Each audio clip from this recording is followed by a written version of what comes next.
Përgjatjeta të gjithëve dhe mirë se vini në video vlerësimin e parë në ameblay.com. Sot do të vlerësojmë Galaxy S3, mirë po jo telefonin e fjalë, por për update-in e fundit apo për përdisimin e fundit, kjo është të quajtur Jelly Bean. Siç po e shihni, ky telefon ka të instaluar Jelly Bean dhe Google ka integruar një menu të fshehur ku mund të kontrolloni se cilin version keni të instaluar në telefonin tuaj. Siç po e shihni si një mini lojë.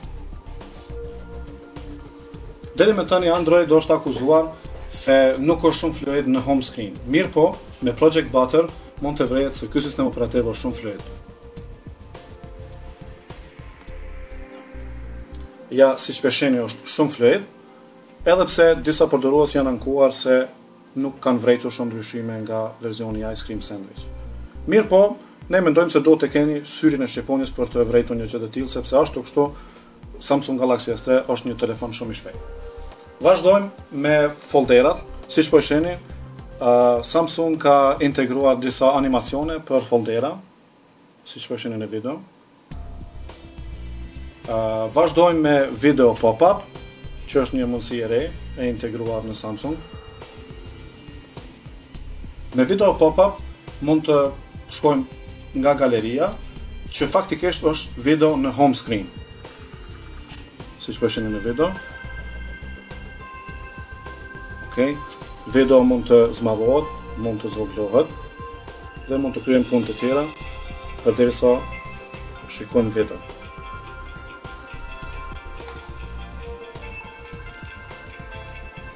Okay. Vazhdojmë me notifications tab. Siç po shihni në video, është më rëndësi të cekim se shohim orën dhe datën. Pastaj më poshtë janë ikonat për Wi-Fi, Bluetooth e tjera, që faktikisht janë disa funksione kryesore të smartphone-it. Është edhe një e re që notifikimet mund të zmadhohen dhe mund të zvogëlohen. Si ku në video.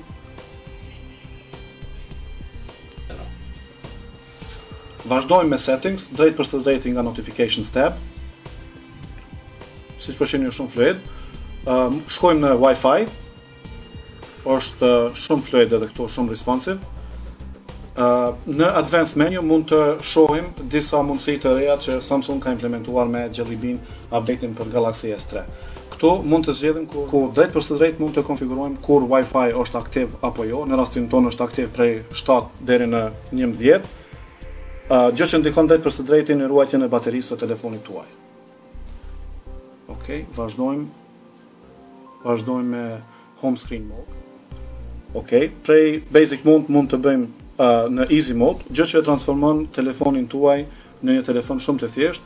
Këtë Samsung e ka bërë për të tërhekur sa më shumë fillestar në Android dhe në telefonat e tyre Samsung.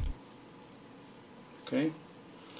Një opcion tjetër është blocking mode, se pari bëjmë switch në easy mode, në basic mode faktikisht, që transformojnë telefonin prapë në gjendjen fillestare.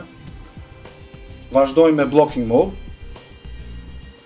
E menduar për të gjithë ata që janë të zënë, telefoni juaj shkon në silent, mirë po mund të konfigurojmë disa persona që mund të thrasin pa marrë parasysh të gjitha konfigurimet që kemi bërë për raste emergjente.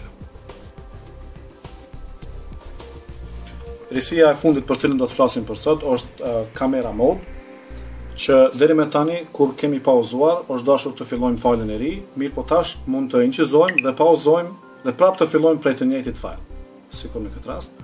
Okej, pauzë, vazhdojmë dhe prapë kemi vazhduar. Ju faleminderit shumë që na shikuat dhe shpresojmë se do të kemi edhe video të tjera në ameblay.com. Ju faleminderit.